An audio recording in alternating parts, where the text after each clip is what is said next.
la tête tout de suite. Voilà. On prend pas à la faute derrière, t'as touché avec le jab. Le mec il va pas se laisser genre oh, ok tu m'as touché. Non, non. Ça revient.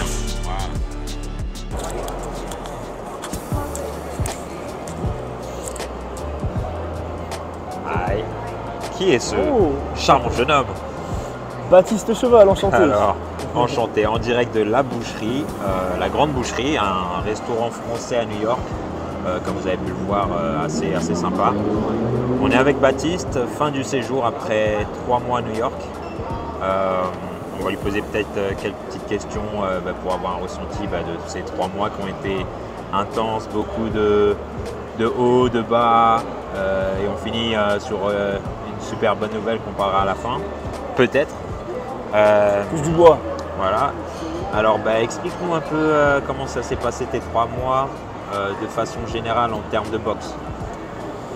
Bah écoute, alors ce qu'il faut savoir c'est que quand je suis venu, j'étais pas spécialement préparé physiquement, préparé mentalement comme je l'avais dit lors de la précédente interview. Donc j'avais un peu peur et finalement on a fait les choses tranquillement. Première semaine, bon petit décrassage et puis quelques mises de gants avec les amateurs. Dès la deuxième semaine, on a commencé avec du gros boulot. On a sparé du Colbert, du Richard Sanichin. On a été au Cops and Kids, pareil, avec des National Champs. Ça a été des grosses mises de gants, notamment avec le Russe là, dont j'ai parlé dans ma dernière vidéo. Il y a eu des grosses guerres avec Jay Whittaker aussi. Le Géorgien, autant pour moi, parce que je me suis fait attraper la veste. Jay Whittaker aussi, que j'ai pu sparer, j'ai eu l'opportunité de faire 4 ou 5 rounds avec lui. Donc il y a eu énormément d'expérience qui est rentrée, c'était des sparring de très haut niveau, juste à côté quoi. J'avais voilà, quelques mètres à faire pour pouvoir sparer avec ces mecs-là, c'était génial. Avec Fred, je tiens vraiment à le remercier, c'est la meilleure décision, clairement c'est la meilleure décision que j'ai prise dans ma vie je pense jusqu'à maintenant. Hein. Merci. Je suis venu, non mais franchement tu m'as accompagné du début à la fin. Dès que j'avais je l'appelle tonton Fred, parce que dès que j'ai une galère, dès que j'ai quoi que ce soit, je prends mon téléphone, ouais Fred, à n'importe quelle heure, le pauvre. J'arrivais en retard à l'entraînement, il pétait les plombs, je me perdais dans les transports. Mais, ouais, je suis habitué, les boxeurs, bon, il a été très patient. On prend des coups, donc ça va. Ouais, c'est bon, c'est l'excuse que j'avais. Mais non, merci pour ta patience, merci pour tout ça. On a eu l'occasion de pouvoir aller partout, dans toutes les salles, James Boxing Club, Gleason Gym, Cops and Kids.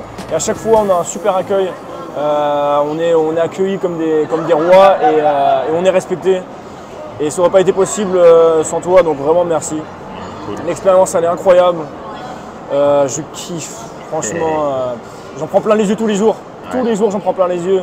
Il y a des rebondissements, il y a des coups bas, il y a des moments c'est plus compliqué, il y a des moments, il y a des gros coups de fatigue, j'ai perdu du poids. Mais à chaque fois, voilà, on a remonté, c'est génial. Comme vraiment, il y a des hauts et des bas. Est-ce que ta gym préférée, elle a changé je crois depuis le premier interview, tu as fait juste le Bronx de plus. Est-ce qu'on avait fait Victory à l'époque? Victory, je crois que c'est. Victory, si on l'a fait, je crois. Ouais, c'était une des premières. Ouais, c'était une des premières, Victory. Et c'est quoi alors la préférée interview, ma préférée. En vrai, c'est compliqué à choisir. Ouais. Parce qu'il y a le Mendes qu'on a fait aussi. Ouais, voilà, le Mendes. En vrai, c'est très compliqué à choisir parce que chacune a son charme. D'accord. Le Gleason Gym, vraiment pour l'histoire. Ouais. Tu as 5-6 rings, tout le monde tourne. Il y a une ambiance de dingue. Il y a des stars. Tu as les gants de Mohamed Ali qui sont exposés. Tu as vraiment cette ambiance, tu t'imprègnes de cette ambiance. Et c'est vraiment c'est une expérience. Je dirais le Cops and Kids pour les sparring. Cops and Kids, c'est vraiment une salle ghetto. T'as que des gros Renois, des Géorgiens, des mecs de l'Est qui sont là pour faire la guerre. C'est-à-dire que voilà, tu vas, tu sais que tu peux prendre un KO à tout moment, tu sais que les mecs sont là pour faire mal. Et voilà, faut que tu te prépares. C'est comme des combats, c'est même limite des fois plus d'intensité. Voilà, c'est des test matchs. C'est des test matchs. Et là-dessus, en termes de niveau, c'est vraiment le top. Ensuite, le Mendes Boxing Club. Ça, c'est la famille. Ouais. Tu vas là-bas, tu te sens trop bien. Francky nous accueille toujours super bien. Les gens sont cool, il y a une bonne vibe. J'adore le Mendes, vraiment, c'est RLM, c'est juste à côté de chez moi. Et ça, c'est mon petit coup de cœur aussi. Ouais. Et après, toutes les salles, moi, j'ai une bonne. Moi, de ce que j'ai vu, en tout cas avec toi, c'est que le Mendes, ça t'a marqué. En fait. Ouais, Mendes, ça m'a marqué. Et pour l'anecdote, en fait, moi, j'ai commencé au Mendes. Et tous ceux qui ont mis les pieds au Mendes te diront, ben, c'est la maison. Tu te sens comme à la maison. Tu te sens, je sais pas, il y a un feeling, comme tu as dit, c'est une vibe. On ne peut pas l'expliquer avec des mots. Et puis l'entraîneur Francky, je sais pas, il a eu ce don de te mettre trop bien, il te met à l'aise. Il nous a offert des t-shirts. Je sais pas si je peux le dire ça, mais il nous a offert des t-shirts. Il était trop content de nous les offrir. Il me dit c'est bon, tu payes pas, tu viens, machin. Non, et puis là-bas, c'est quand même un gym où il y a eu des Lomachenko, il y a eu Andy Ruiz qui est venu s'entraîner, Mike Tyson, il y a tout le monde. J'ai vu Triple G, Rigondo, Crawford, Shakur Stevenson, je crois qu'on les a tous vus. Et il a vu que j'étais en train de baver sur la ceinture WBC parce qu'il y a une ceinture WBC qui est collée dans un. Elle n'est pas collée au mur, elle est dans une vitrine. Ouais, dans une vitrine, il y a une ceinture WBC dans la vitrine. Et il a vu que j'étais en extase devant. Il m'a ouvert la vitrine, il me l'a donné, il me l'a mis sur mon épaule, il m'a pris plein de photos, il m'a mis autour de ma taille. Vraiment, c'était trop bien.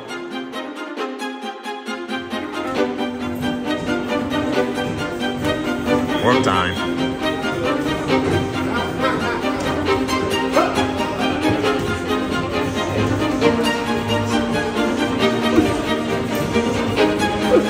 Nice. Baba, yes. Et fais-le bosser, let's go. On t'aime. 15 secondes. Break.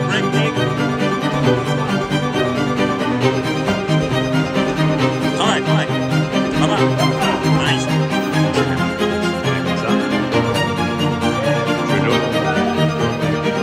Maintenant, je vois un peu plus de chocolat. Et de pink, bien sûr.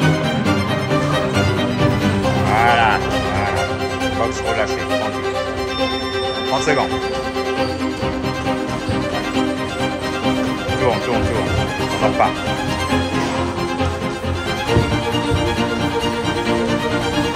Ouais. Tout de suite après les deux, tu mesures.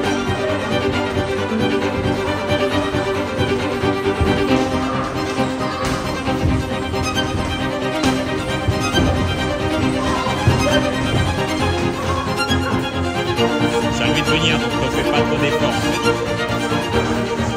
Voilà, tu mesures quand tu rentres, tu le tournes avec la gauche. Je veux voir un peu plus.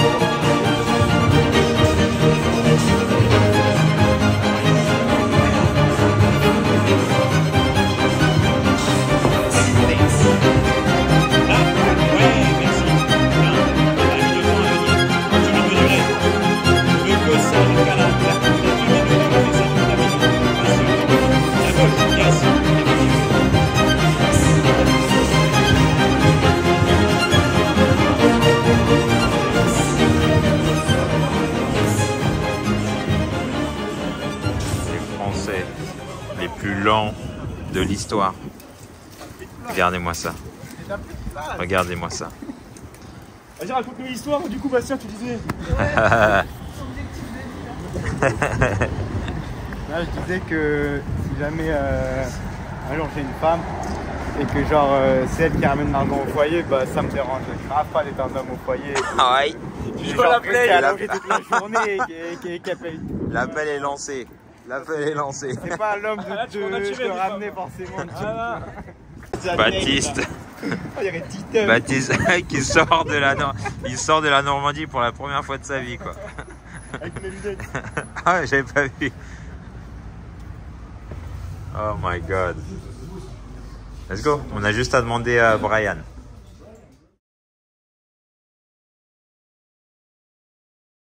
Ça a été quoi ton plus gros challenge avec la boxe et en dehors de la boxe? Parle-nous déjà dans la boxe, c'était qui ton sparring le plus difficile? Mon sparring le plus difficile, il y en a eu deux quand même qui m'ont causé beaucoup de problèmes. C'était Richardson qui est très très bon, qui met un gros débit et qui est là aussi pour faire mal, pour t'allumer, trash talk. Lui il veut la guerre. Et Jai Jay Whittaker, c'est ça? Jay Tucker. Ouais. Jay Tucker, ok. Jay Tucker, lui, Ah, mon pote. et en plus, il venait de faire je sais pas combien de rounds juste avant moi. Je rentre dans le ring et lui, il est là vraiment pour faire mal. C'est un sauvage. Et il a une boxe incroyable. Lui, c'est un prospect top rank ou match ouais, rank, top rank, ils l'ont signé quand il avait 17 ans. Voilà, et le gars est très très fort. Vraiment, j'ai rarement vu un tel niveau. Et on a fait 4-5 rounds. Je suis content, j'ai fait un bon sparring, franchement. Je l'ai pas mis en difficulté, mais. Tu l'as bien fait bosser. Voilà, je l'ai fait bosser. Tu l'as pas fait ridiculiser. Voilà. Et mais lui, par contre, tu vois, moi j'ai fait 5, je sais pas combien j'ai fait de rounds avec lui. Ça fait 4 ou 5. 4 ou 5 rounds. Et à la fin, j'étais fatigué, tu vois. Et lui, il venait d'en faire 6 rounds, il était plus frais que moi, tu vois. Donc là, c'est là que tu vois quand même, il y a un gros niveau. Bien sûr. Et il va falloir bosser pour l'atteindre. Mais c'est réalisable, en fait. Le fait de mettre les gants avec ces mecs-là, tu vois qu'en fait, c'est des humains. Et que tu arrives à faire, quand tu t'enlèves cette barrière mentale que tu as, et ben je me souviens, il y a un truc que tu m'as dit, quand la deuxième fois que j'ai sparé Colbert, tu m'as dit Baptiste, il a 2 bras, 2 jambes, il est humain, tu es meilleur que lui, tu m'as dit comme ça. Et juste le fait de me dire ça m'a. En fait, sur le coup, je dis mais ouais, c'est vrai, fuck. Je me suis dit, le mec. Pourquoi se mettre la pression? Et là, bim, je réussis à me relâcher. Et derrière, j'ai fait un putain de sparring avec Colbert. Ouais. Et c'était pareil, après, j'ai réussi à me relâcher.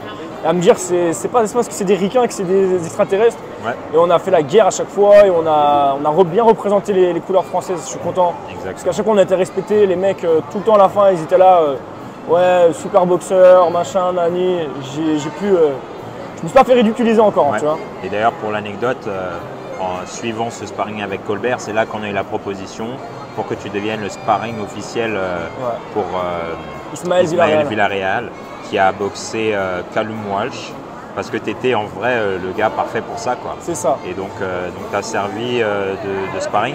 Qu'est-ce que tu en as pensé du sparring avec lui? C'était tes premiers 6 rounds? Ouais, c'était mes premiers 6 rounds. Qu'est-ce que tu en as pensé? Franchement, j'étais trop content parce que j'ai fait des bêtes de sparring avec lui. Par contre, comme tu m'avais dit, lui, il ne faut surtout pas que tu acceptes la guerre avec lui.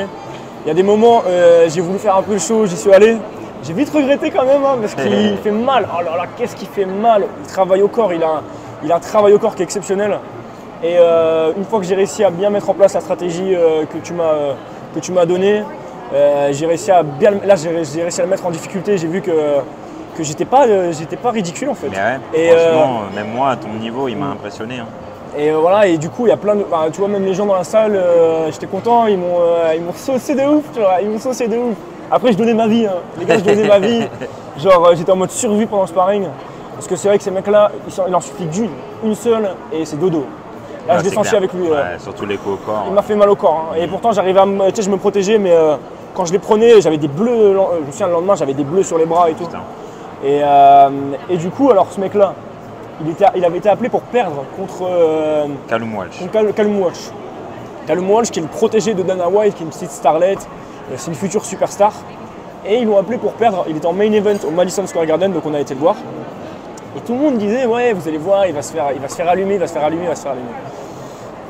Et vous avez vu le combat. Ouais. T'as vu le combat, Fred? Ouais. Il a fait une masterclass Villarreal. Ouais. Il a tout le monde, il a impressionné tout le monde. Il a impressionné tout le monde. Pour moi, il gagnait. Après, bon, il était là pour perdre, donc il fallait le mettre KO. C'est comme ça. Le combat a été très bizarre. Les comptes, ils n'ont pas été faits correctement, tout ça. Mais je suis content parce que je me dis c'est un peu grâce à moi. Et d'ailleurs, il m'a envoyé un message, Ismaël. Il m'a dit merci beaucoup pour ton aide précieuse lors des sparring. Là, j'étais trop content, tu vois.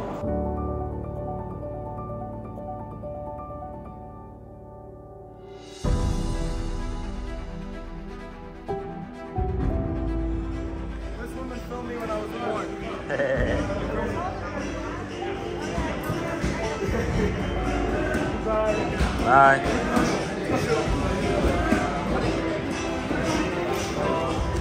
Bon, dernier sparring du camp pour Sean qui part vendredi. Samedi, Olympic Trial.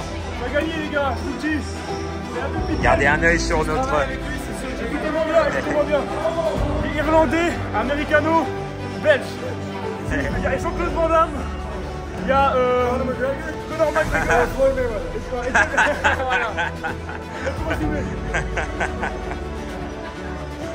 Nice. Le classique tacos. Au Los tacos número 1.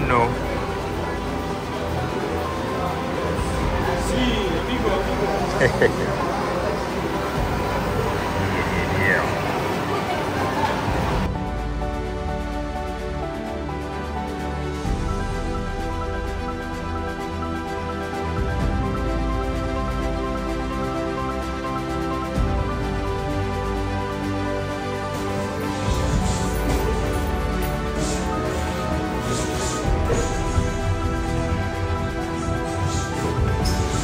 Good to meet you, man. Very nice work. Good to see you soon. Okay.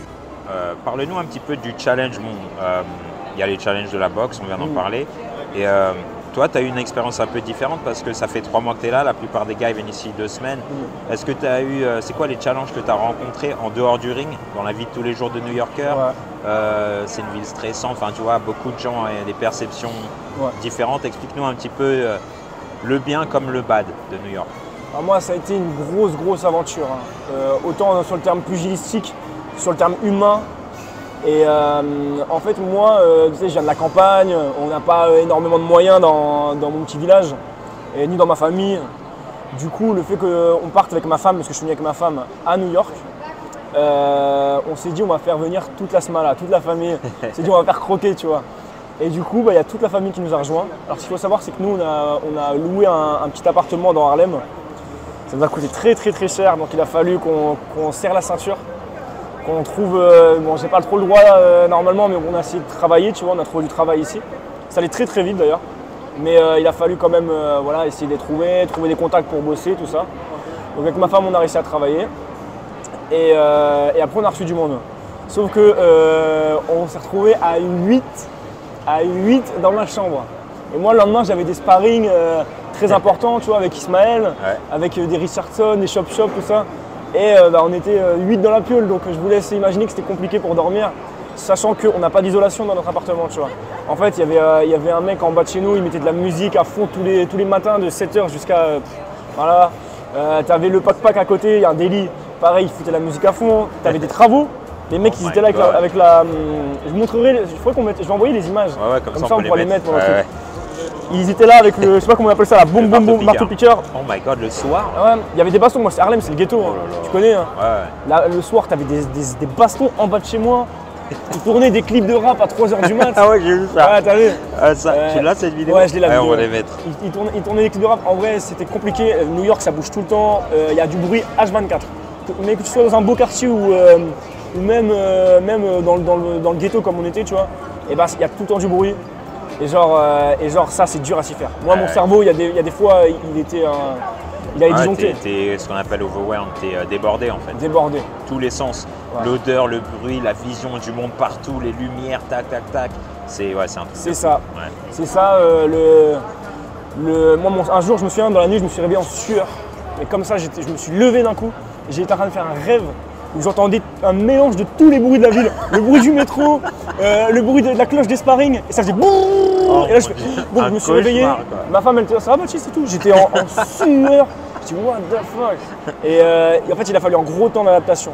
Et après, donc du coup, il y a la famille qui est arrivée. Donc la famille, alors je suis tellement content de les avoir reçus, c'est génial. En gros, on a passé des moments incroyables. Mais c'était compliqué à certains moments, tu vois, pour moi. Mais voilà, on a enduré. Et après, il y a eu les cousins de ma femme qui sont arrivés. Et il y avait un petit bébé de 4 mois qui est venu. Et il est tombé malade, le petit. Et donc ça a été compliqué aussi pour tout le monde pendant une semaine. Il est tombé très malade, il a fini à l'hôpital en plus. Et aujourd'hui, ça va mieux grâce à Dieu. Dieu merci, tout va bien. Voilà. Et là aussi, les nuits, elles étaient très courtes. Parce qu'il dormait dans notre chambre. Oh là là. Donc les nuits étaient courtes. Mais au final, tu vois, cette aventure, je l'ai kiffé. Et je suis content d'avoir partagé ça avec mes proches et les gens que j'aime.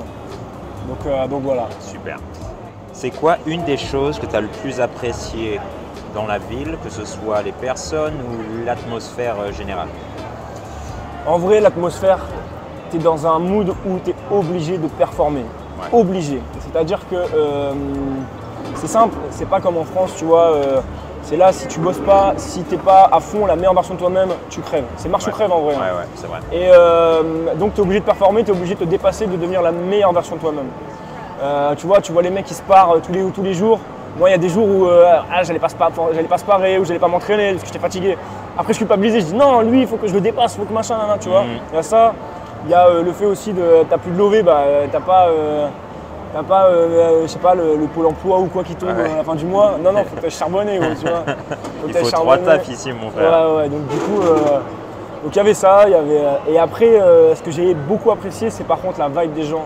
C'est le smile, c'est l'entraide. Les gens, ils viennent t'aider. Moi, ils m'ont vu galérer au début, je parle pas français, anglais, pardon. Je parle pas anglais. Je commence à le maîtriser un peu plus là maintenant, mais les gens ils me voyaient galérer et ils venaient m'aider dans le métro, tu vois. J'étais là en mode je vais où, je fais quoi.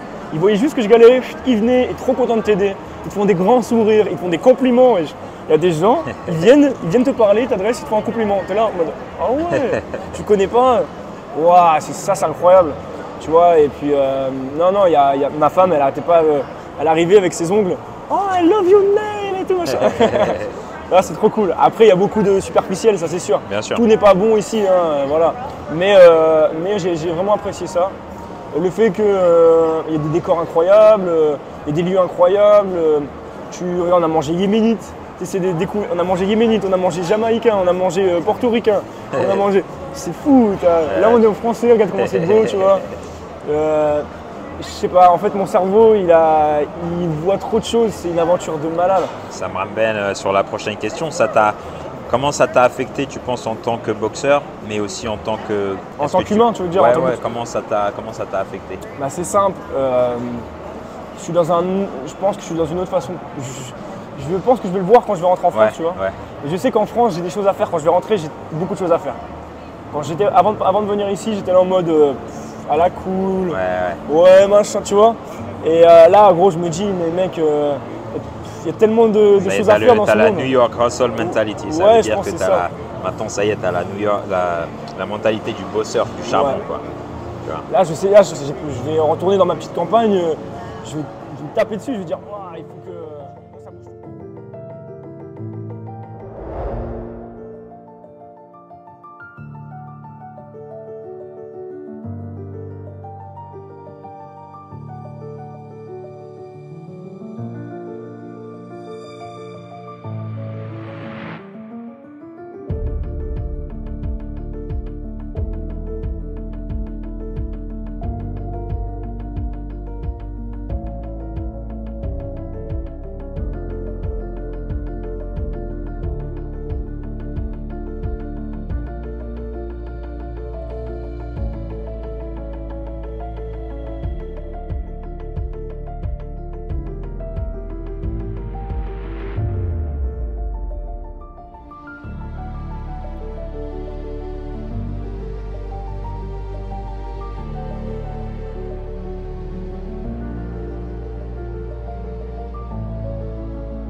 Nice.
la boxe un tout petit peu, genre juste quelques minutes.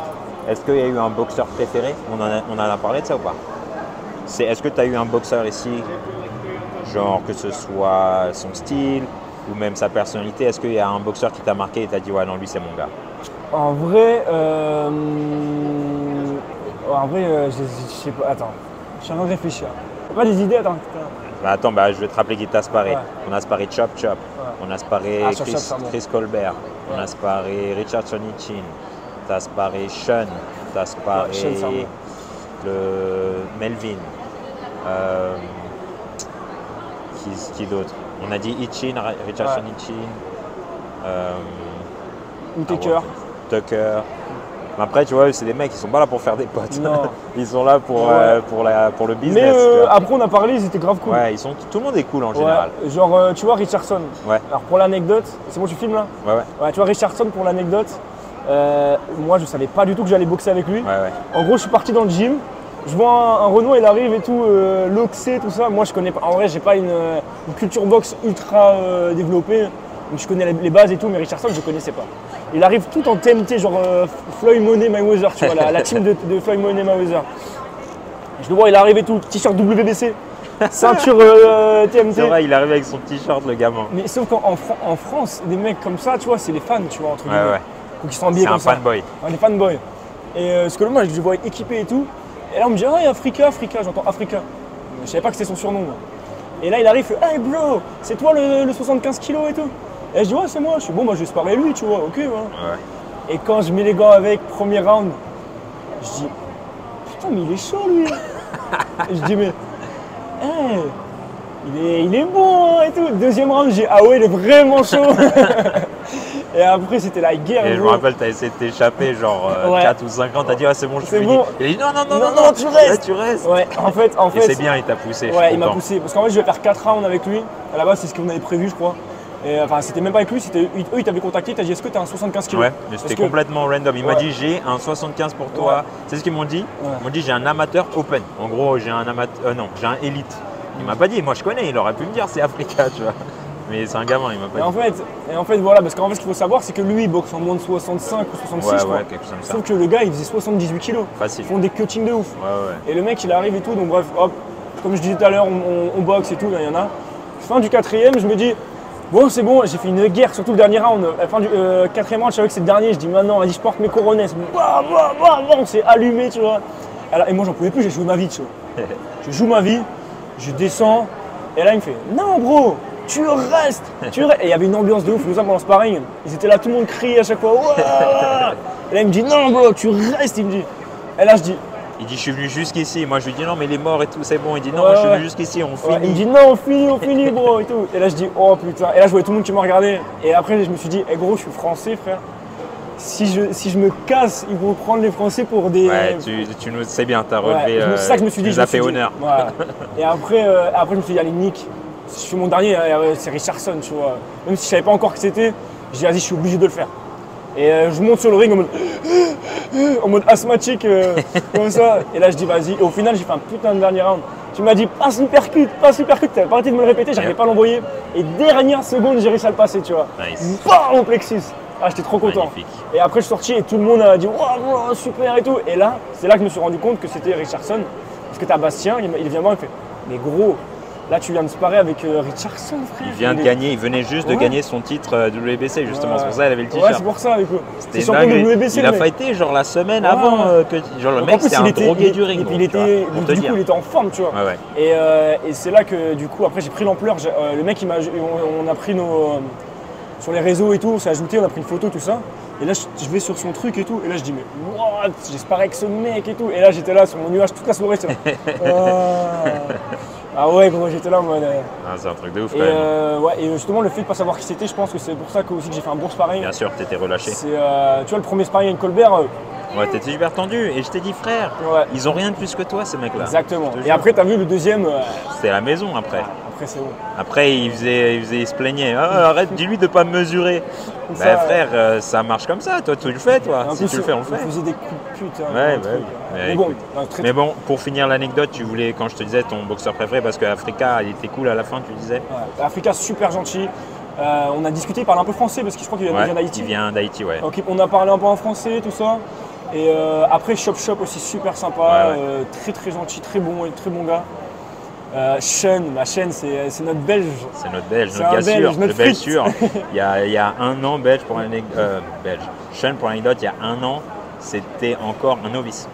Et aujourd'hui, il est vice national, il fait les championnats nationaux. Il y a un putain de niveau. C'est un truc de ouf. Il a fait 17 combats en un an, quoi. Non, Sean, c'est quelque chose. Chapeau à son évolution, à son truc. Bravo, shout out, dédicace à toi. Attends les gars, c'est un américano-irlando-belge. Tu faut le faire celui-là. Du François Lambrouille. Il y a du Conor McGregor. Ah ouais, c'est fort. Et il y a du John Cena, tu vois. Ah c'est fort. Ok. On repart. Jean-Claude Van Damme, c'est un Belge. JCVD, ouais, grave. Pour finir, what's next? C'est quoi la suite pour toi?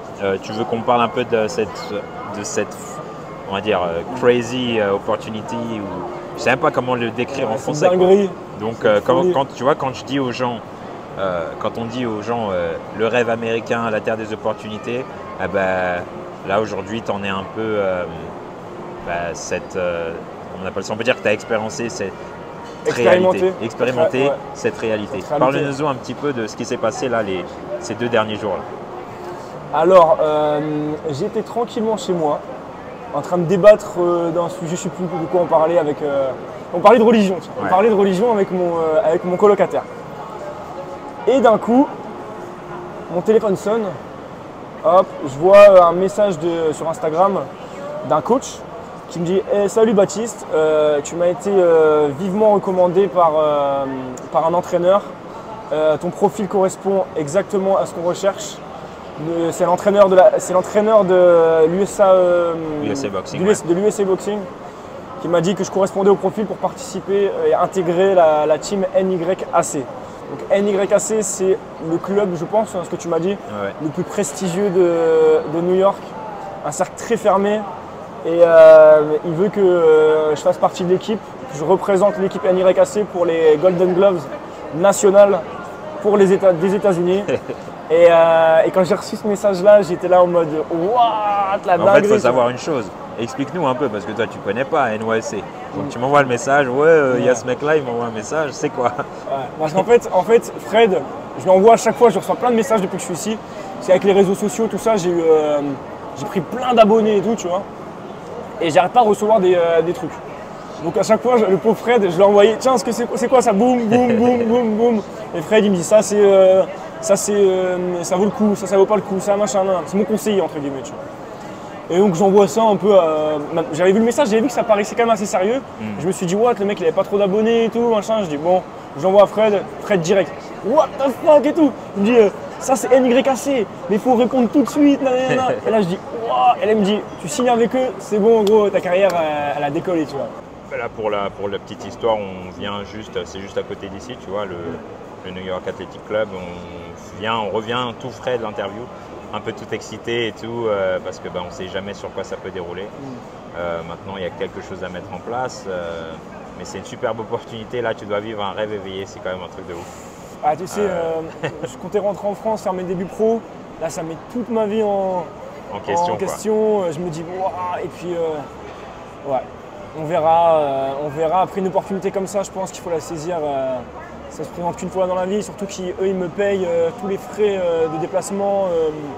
Je vais partir dans le Texas, je vais partir quand tu fais les nationaux, tu fais le tour des États-Unis, tu vas t'entraîner avec tous les meilleurs boxeurs, c'est un truc de ouf. Donc maintenant on va négocier pour avoir un petit truc quand même. Faut que ça en vaille la peine, quoi. Tu vois, parce que si tu dois mettre ta carrière pro en pause pour même peut-être un an ou deux, il faut que ça en vaille la peine pour toi aussi. Exactement. Donc là, il n'y a plus qu'à négocier. C'est ça, comme on dit ici, sleep on it, c'est-à-dire qu'il faut dormir, faut faire une nuit. Comment on dit en français? Je vais prendre la nuit pour… la nuit porte conseil. Voilà, tu prends la nuit pour réfléchir. Et puis voilà, après, le reste, vous allez savoir en suivant justement Baptiste sur les réseaux. Peut-être prochainement sur YouTube, non? Comme Bastien, je pense. Qui sait? En fait, j'avais pour projet de le faire déjà en arrivant ici. Sauf que j'ai oublié mon stabilisateur et tout ça. Je me suis dit, allez, on voit sur Instagram. YouTube, ça viendra. Bah, de toute façon, on mettra tous les liens YouTube, TikTok, Instagram et autres. Et donc voilà, est-ce que tu as un petit message de fin pour tes fans? Mes fans, attends. Ah, t'es Non, famous. Maintenant, partout où ouais. on va. Attends, une autre anecdote. Tu t'entraînes un mec à Mendes qui est parti s'inscrire et demander de l'entraînement parce qu'il a trouvé ta vidéo. Et ça, Ouais. c'est un truc de fou. Je t'ai Je dit, suis t'es arrivé famous. au Mendes, en fait, c'est Francky qui m'a demandé de venir coacher un Français dans la salle. Je dis bon bah ok et tout, vas-y on y va. Et j'arrive le lendemain matin et t'as le mec il arrive, il s'appelle Marc, gros big up à Marc si tu regardes la vidéo. Donc il arrive et tout, il me dit putain c'est grâce à toi que je suis là, j'ai vu tes stories, machin, tes vidéos sur YouTube. Je suis là en mode waouh c'est Tu fou vois, tu je vois. t'ai dit, genre, t'es en mode, famous. genre, ça y est, famous tu vois. Et d'ailleurs il boxait très bien, gros big up à Marc, c'est une super rencontre. Et il y en a eu un autre aussi. Ouais, Work Train Fight aussi, il me dit ouais je te connais, je t'ai vu sur les réseaux, tout ça, genre, genre, je me rends tu pas vois. compte de ça encore. Après j'ai que 20 000 abonnés, je suis pas non plus. Ouais, mais Et je suis c'est le arrivé- nombre de vues qui Ouais. paye, qui compte. Et je suis arrivé ici à New York, j'avais 1800 abonnés. Là j'en ai 20 000 C'est en un mois. incroyable. C'est Et incroyable. mes vidéos elles ont fait genre, il y en a une elle a fait 1,5 million de vues. Genre je ne m'étais pas du tout préparé à ça. J'étais là en mode what the fuck. Bah, donc du coup, un message pour tes fans, un dernier petit Ah. message. Alors, un message aux boxeurs français. Un Ouais. message aux boxeurs français, un truc qui me tient à cœur que j'ai envie de dire. C'est on n'a rien à envier aux Américains en termes de niveau. Je veux dire, on a des talents en France. Vraiment, on a des Ouais. talents en France. C'est juste qu'ils sont mal exploités, je pense. Ouais, manque Après- de structure, manque d'ouverture d'esprit. Manque de thunes surtout. aussi. Manque de thunes, Ouais, c'est que les ouais. gens ils veulent pas mettre de thunes. Bah ouais. Ici les gars, il y a des mecs qui sont, ils sont champions. Je connais des Français, des boxeurs français, ils peuvent les tartiner. Tu vois. Ouais, ouais. Même s'il y a du très très haut niveau, attention, ici il y a du très très haut niveau. Mais je veux dire, les boxeurs français, on n'a rien à envier en termes de niveau au début, tu vois, on a des pépites. Il faut juste qu'elles soient encadrées, croyez en vous. Moi, regarde ici, j'étais pas ridicule à côté des mecs. Donc c'est pas parce que c'est des Américains que c'est des monstres, tu vois. Ouais. C'est juste que les gars, ils ont tout compris en fait. Au boxing business, ils Ouais. ont tout compris et puis ils font tout pour le sport, pour leurs boxeurs. Ça fait partie de la culture. C'est ça qui doit changer en fait. Et c'est à nous aussi les boxeurs français de savoir se vendre, de se faire sa pub, de faire changer les choses. Tu vois, en vrai, et puis la fédération, j'ai pas envie de tirer sur Non. la fédé, mais non, ok. Non, mais voilà, tu as dit une chose très importante et tu es l'exemple vivant de ça. Travailler sur votre communication. Tu es arrivé ici avec 1800 followers. Tu as fait du taf sur Insta, tu as fait des vidéos, tu as fait des trucs, tu as mis du cœur dedans et tu as 20 000 aujourd'hui. 1,5 million, c'est énorme. 1,5 million en vue sur une vidéo, c'est un truc incroyable. Et c'est comme ça qu'on a eu cette opportunité. C'est en allant à droite à gauche, en se faisant repérer, en faisant des bonnes performances pendant les sparring que tu as été recommandé. Et voilà les gars, tu vois, il faut sortir sa zone de confort, il faut voyager et il faut se créer des opportunités. Les gens vont dire ouais mais t'as eu la chance. Eh frère, c'était pas facile. Moi Baptiste, je l'ai vu tous les jours. Il y a des jours où il n'avait pas dormi, il avait une tête de zombie, mais il était là. Et voilà, il s'est donné les moyens, il n'y a pas de chance, c'est que du travail. Et voilà. Merci. Et puis aussi, il y en a qui vont dire ouais, ça y est, il fait l'influenceur, il fait machin. En fait, on prend des coups tous les jours. Ouais. On se part avec des mecs, on perd des années de vie. La boxe, on perd des années de vie. On prend des coups tous les jours, c'est dur. Ok, on le veut, machin, hein. Mais voilà, et moi j'ai envie de faire des vidéos dessus, j'ai envie de partager mon truc. Et voilà, c'est normal, hein. Je veux dire, il faut faire de la pub, il faut se promouvoir, il faut se vendre. Parce que moi, flemme de prendre des coups tous les jours jusqu'à la fin de ma vie Gratuitement, pour zéro, quoi. pour un sandwich, Ouais, tu vois. ouais, on est Le d'accord. sandwich jambon beurre et la bouteille d'eau Eco Plus à la fin du gala, voilà, c'est bon. Ça va 2 minutes. C'est un sport qui est difficile. Tu sais, on a vu là, l'espérance de vie, vous avez juste à taper sur Google, l'espérance de vie d'un boxeur, 61 ans. Pour un sandwich jambon beurre, non. Donc c'est pour ça, moi j'essaie de me vendre sur les réseaux sociaux, espérant que ça aboutisse. Pour l'instant ça marche en tout cas. Et je vous conseille de tous faire pareil et pas avoir honte, on s'en fout, on n'a qu'une vie les gars. Voilà, on est poussière et on retournera à la poussière. Voilà. Donc il ne faut pas avoir de regrets et on a une passion, on fait un sport qu'on aime. Alors allez, on y va, boum. Tu postes, tu partages ça, les gens ils kiffent, moi je kiffe, je vois des mecs qui s'épanouissent dans leur sport, bah, je regarde, ça me fait plaisir. Je vais commenter, je vais leur donner de la force. Et voilà. Ah, bah, bravo, franchement super discours. Merci à toi d'avoir choisi Boxing Culture. Ce fut un plaisir. Plaisir partagé. Et puis rentre bien en France et puis peut-être, enfin sûrement à bientôt parce que cette opportunité, bon, j'espère que tu que ça aboutira à quelque chose, mais voilà, peut-être dans l'espoir de te revoir très bientôt. Force à toi. Je vais revenir. I'm come back. Allez, peace.